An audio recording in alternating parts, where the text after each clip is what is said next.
Cuidado com o teu pecado não confessado. Parte 06, dia 18 de outubro de 2025. Quando você encontra um homem ou uma mulher que diz: estou cheio, eu me banqueteio com minha própria justiça, qual é a vantagem de convidá-lo para o banquete do Evangelho?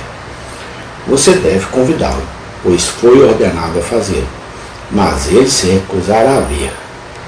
Mas quando você encontra outro que está faminto, fraco e pronto para morrer, ao homem para o seu dinheiro.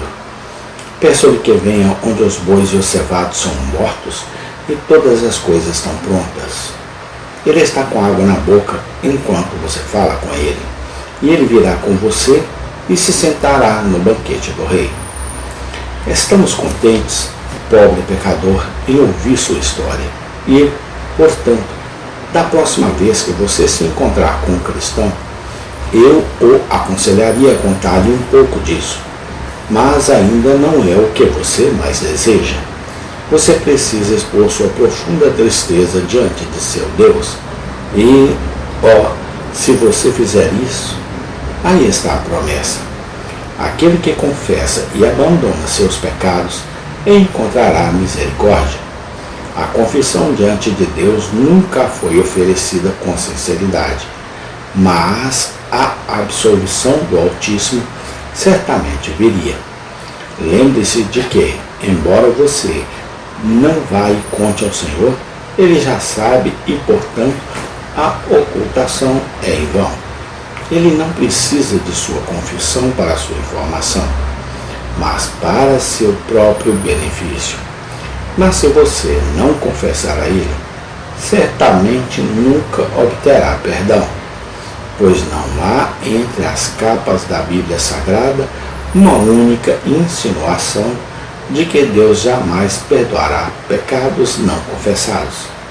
Se você o cobrir e encobrir e não sentir arrependimento por isso e não o trouxer a Cristo, você não pode esperar receber misericórdia do Senhor ofendido. Agora, acontece com alguns que, embora tenham consciência do pecado, não o confessam. E qual é o resultado? Ora, isso aumenta a miséria deles. É impossível que você encontre paz enquanto o pecado continua a se acumular em sua alma. É uma ferida purulenta. A lanceta deve ser deixada entrar. Não pode haver descanso até que seja assim.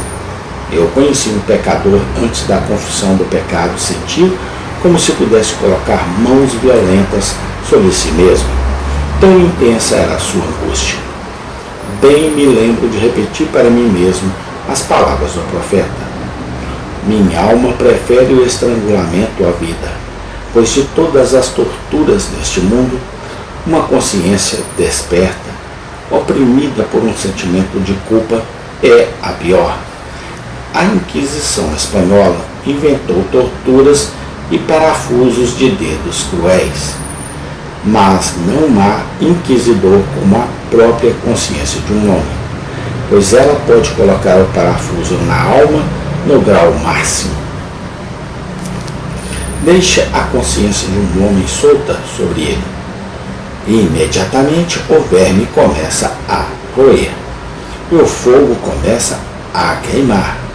Antigamente, eles atribuíam o tormento do inferno ao diabo, mas não queremos nenhum demônio por isso. A consciência pode medir uma miséria infinita. Deixe que o remorso coloque suas tiras de arame sobre um homem ou sobre uma mulher. Isso os assustará e os cortará até a alma. Enquanto um homem ou uma mulher permanecer em silêncio diante de Deus e não reconhecer seu pecado, se o Senhor realmente começou a lidar com eles, eles terão que sofrer cada vez mais com as dores da consciência. Deixe que o remorso coloque suas tiras de arame sobre um homem ou uma mulher. Isso os assustará.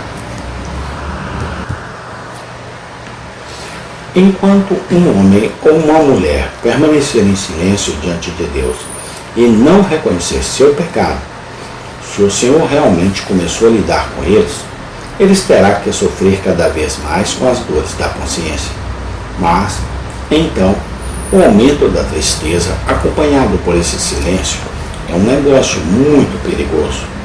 Eu falei alegremente agora sobre aqueles de vocês que estão sob o senso do pecado, mas foi apenas na esperança de que vocês iriam a Deus por meio de Jesus Cristo e confessassem seus pecados, pois se você se recusar a fazê-lo, sua posição é de grande perigo.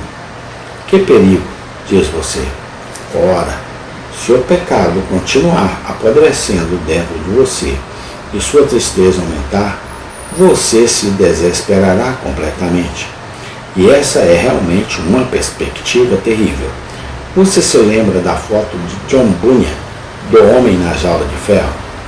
Não há no progresso do peregrino um incidente mais terrível. Agora, você está forjando as grades de uma janela para si mesmo, enquanto se recusar a reconhecer sua culpa diante de Deus. Aqueles que estão na jaula de ferro do desespero dirão que demoraram a reconhecer o pecado, que eles se recusaram a aceitar a Cristo, que reprimiram seus sentimentos e assim se colocaram em cativeiro.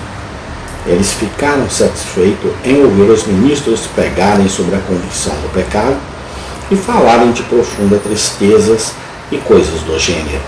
Mas eles não se importaram em ser informados de que era seu dever. Naquele momento, acreditar em Jesus, eles não podiam suportar aquela doutrina. Eles gostavam de ser confortados com a noção de que havia algo de bom em sentir uma sensação de pecado, além de acreditar, considerando que, se uma alma não acreditar em Cristo, seu senso de pecado pode ser um mal em vez de um benefício para ela. Nada pode ser bom sem o sal da fé. Com todos os teus sacrifícios oferecerás sal. Se o sal da fé estiver ausente, o sacrifício é inaceitável. Eles ficaram satisfeitos em ouvir os ministros. Conhecemos alguns que, entrando em desespero, depois caíram em total dureza de coração.